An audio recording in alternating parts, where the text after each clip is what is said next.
지금 이 순간에도 우주로 향하는 로켓 10대 중 9대는 스페이스X의 것입니다. 글로벌 우주 발사 시장의 90%를 단 한 기업이 장악하고 있습니다. ULA와 블루 오리진 같은 경쟁사들은 속수무책으로 뒤처지고 있죠. 도대체 어떻게 이런 압도적인 결과가 가능했을까요? 오늘은 스페이스X가 우주 산업을 독점하게 된 비결을 낱낱이 파헤쳐 보겠습니다. 스페이스X가 가진 핵심 무기는 단 하나뿐입니다. 바로 로켓 재사용 기술입니다. 펠컨 9 부스터는 이제 20회 이상의 재사용 기록을 세우고 있습니다. 회수 후 단 13일 만에 다시 우주로 날아오를 수 있는 놀라운 속도죠. 일반적인 자동차를 예로 들어보겠습니다. 단 한 번만 타고 폐차해야 한다면 얼마나 비효율적일까요? 기존의 우주 산업이 바로 그러했습니다. 수백억 원에 달하는 로켓을 한 번 사용한 뒤 그대로 바다에 버려왔던 것이죠. 스페이스X는 이러한 업계의 상식을 완전히 뒤엎었습니다. 로켓을 수직 착륙시켜 재사용하기 시작했습니다. 초기에는 모두가 무모한 도전이라며 불가능할 것으로 여겼습니다. 하지만 이제는 업계의 새로운 표준으로 자리매김하고 있습니다. 그렇다면 이것이 비용에 어떤 영향을 미칠까요? 스페이스X 펠컨 9의 발사 비용은 킬로그램당 1,500달러에서 2,720달러 수준입니다. ULA의 벌컨 로켓은 4,044달러가 소요됩니다. 로켓랩은 더욱 심각합니다.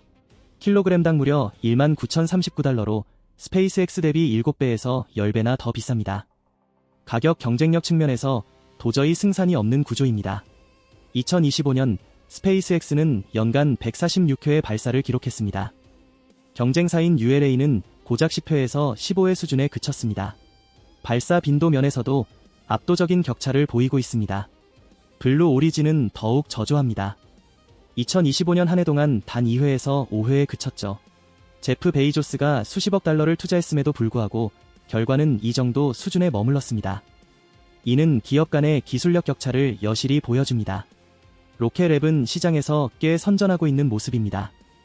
이미 20회 이상의 발사 성공 실적을 보유하고 있기 때문입니다. 하지만 소형 로켓이라는 특성상 공략 가능한 시장 규모에는 한계가 있습니다. 대형 위성을 궤도에 올리는 것은 사실상 불가능합니다. 스타쉽 프로젝트는 훨씬 더 놀라운 성과를 보여주고 있습니다. 2025년에만 무려 11차례의 시험 발사를 성공적으로 완수했습니다. 그야말로 혁신적인 초대형 재사용 로켓 시스템인 셈입니다. 목표는 킬로그램당 10달러 수준입니다. 이는 현재 펠컨 9 대비 100배 이상 저렴한 가격입니다. 이것이 현실화된다면 우주 경제의 판도가 완전히 뒤바뀔 것입니다. 경쟁사들로서는 이를 도저히 따라잡을 방도가 없습니다. 기술 격차가 그만큼 압도적이기 때문입니다. 스타쉽의 압도적인 크기를 상상해보세요. 그 높이만 무려 120m에 달합니다. 이는 웬만한 30층 아파트보다도 더 높은 수치입니다. 놀라운 점은 이 거대한 기체를 통째로 재사용한다는 사실입니다. 여기에 탑재 중량 또한 상상을 초월하는 수준입니다. 한 번에 100톤에서 150톤에 달하는 화물을 실어 나를 수 있습니다. 이는 펠컨 9 대비 5배에서 7배에 달하는 수송 능력입니다. 화성 유인 기지 건설을 위한 핵심 수단이 될 전망입니다. 수직 계열화 전략 역시 성공의 중요한 열쇠입니다. 스페이스X는 로켓 엔진에서 소프트웨어에 이르기까지 전 과정을 자체 개발합니다. 랩터 엔진은 자체적으로 설계하고 제작합니다. 열차폐 시스템 역시 마찬가지입니다. 공급망 의존도를 최소화하기 위한 전략입니다. 부품 하나하나를 외부에서 조달할 필요가 없습니다. 비용을 절감하고 개발 속도를 한층 더 높였습니다. 경쟁사들은 여러 협력사에 의존하는 구조입니다. ULA의 사례를 보면 이러한 방식이 얼마나 비효율적인지 명확히 드러납니다. 엔진은 블루 오리진으로부터 공급받고 있습니다. 그 외 부품들도 각각 다른 업체들을 통해 조달하고 있습니다. 문제가 발생할 경우 이를 해결하는데 수개월이 소요되기도 합니다. 스페이스X의 접근 방식은 근본적으로 다릅니다. 문제가 발생하면 즉시 이 길에 바로 수정에 착수합니다. 모든 공정이 수직 계열화되어 한 곳에서 이루어지기 때문입니다. 이것이 바로 혁신 속도에서 압도적인 격차를 만들어내는 핵심 요인입니다.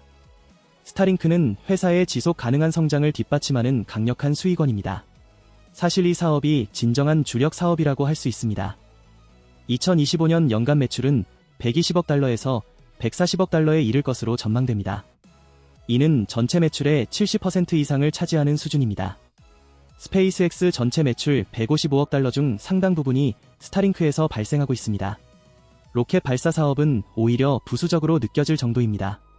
사업 구조 자체가 완전히 뒤바뀐 셈입니다. 단순한 우주 기업을 넘어 거대 통신 기업으로 탈바꿈한 것이죠. 현재 6,000기 이상의 저궤도 위성이 지구 상공을 돌고 있습니다. 이 위성들이 지구 전역을 그물망처럼 촘촘하게 에워싸고 있습니다. 그 결과 지구상 어디에서든 제약 없이 인터넷을 이용할 수 있게 되었습니다. 사막이든 바다 한가운데든 어디든 상관없습니다. 개인 구독료는 월 110달러 수준입니다. 우리 돈으로 환산하면 약 15만 원 정도입니다. 비싸 보일 수 있지만 필수적인 서비스입니다. 2025년에는 가입자 수가 400만 명에서 500만 명으로 증가했습니다. 단순히 계산해 볼까요? 400만 명이 매월 110달러씩 낸다면 어떻게 될까요? 한 달에 4억 4천만 달러에 달합니다. 연간으로는 52억 8천만 달러에 이릅니다. 하지만 실제 매출은 이보다 훨씬 더 큽니다. 이는 B2B 시장이 존재하기 때문입니다. 기업과 정부가 지불하는 비용 규모가 상당하기 때문입니다. 개인 요금 대비 10배에서 10배에 달합니다. 특히 항공사들이 주요 고객군으로 꼽힙니다. 기내 와이파이 서비스를 제공하기 위해 스타링크 도입은 필수적입니다. 기기 한 대당 월 이용료는 1,000달러에서 5,000달러 수준입니다. 델타항공과 유나이티드 항공 등이 이미 도입을 완료했습니다. 글로벌 해운사들의 도입도 활발히 이어지고 있습니다. 주로 대형 화물선이나 크루즈선에 설치하여 운용합니다. 이제 바다 한가운데에서도 끊김없는 초고속 인터넷을 누릴 수 있습니다. 군사용 제품은 가격대가 더 높게 형성되어 있습니다. 월 이용료는 5,000달러를 상회합니다. 미군과 대규모 공급 계약을 체결했습니다. 우크라이나 전쟁 현장에서도 실제로 활용되고 있습니다. 우크라이나군은 스타링크 없이는 사실상 전투 수행이 불가능한 수준입니다. 드론 작전을 수행하는 데 있어 핵심적인 필수 요소이기 때문입니다. 러시아가 지상 통신망을 파괴하더라도 이성 앞에서는 무용지물입니다. 이로 인해 발생하는 정부 계약 매출 규모 또한 막대합니다. 2025년 한 해 매출은 15억 달러에서 20억 달러 사이로 추정됩니다. 미 국방부와 중앙정보국이 주요 고객사입니다. 단말기 판매 역시 주요 수익원 중 하나로 꼽힙니다. 단말기는 개당 599달러의 가격에 판매되고 있습니다.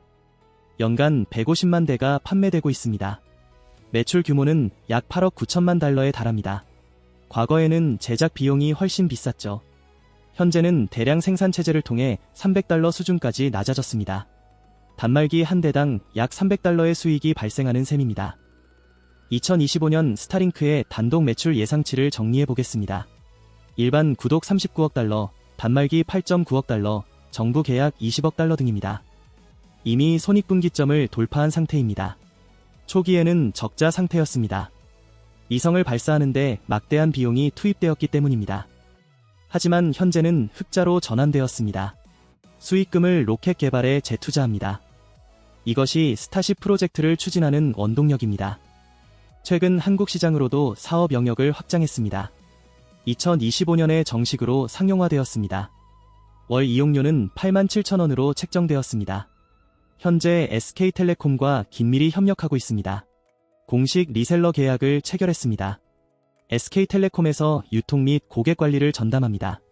주요 타겟은 B2B 시장입니다. 도서 산간 지역의 기업들이 주요 고객층입니다. 섬이나 산간 오지 지역은 유선망 구축이 어렵기 때문입니다. 뿐만 아니라 긴급 재난 상황에서도 효과적인 통신 수단으로 활용됩니다. 지진이나 태풍으로 통신망이 끊긴다면 어떨까요?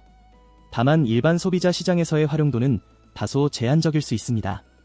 국내에는 이미 광랜망이 촘촘하게 구축되어 있기 때문입니다. 하지만 캠핑족들 사이에서 큰 관심을 모으고 있습니다. 산속 캠핑장에서도 넷플릭스를 안정적으로 시청할 수 있기 때문입니다. 나아가 원격 유료 서비스의 대중화도 가능해집니다. 결과적으로 사회적 가치가 매우 큰 서비스라고 할 수 있습니다. 기존 통신사들은 긴장의 끈을 놓지 못하고 있습니다. 특히 IoT 서비스로 영역을 확장하게 되면 상황은 크게 달라집니다. 모든 기기가 인터넷으로 연결되는 시대가 열리는 것입니다. 위성통신이 독보적인 강점을 발휘할 수 있는 분야입니다. 현재 음성 서비스 또한 본격적인 출시를 준비하고 있습니다. 애플과 협력하여 아이폰에 해당 기능을 탑재할 계획입니다. 2026년부터 2027년 사이의 예상 매출 규모는 어느 정도일까요? 매출액이 200억 달러를 돌파할 것으로 전망됩니다. 물론 잠재적인 리스크도 존재합니다. 특히 위성 간의 충돌 위험이 가장 심각한 위협으로 꼽힙니다. 자동 회피 시스템이 가동되었으나 아직 완벽한 단계는 아닙니다. 대형 충돌 사고 발생 시 서비스 전체가 중단될 우려가 있습니다. 천문학계의 거심 항의도 이어지고 있습니다. 위성의 밝기가 너무 밝아 천체 관측을 방해한다는 지적입니다. 그럼에도 불구하고 성장세는 멈추지 않을 것입니다. 전 세계 약 30억 명의 인구가 여전히 인터넷 사각지대에 놓여 있습니다.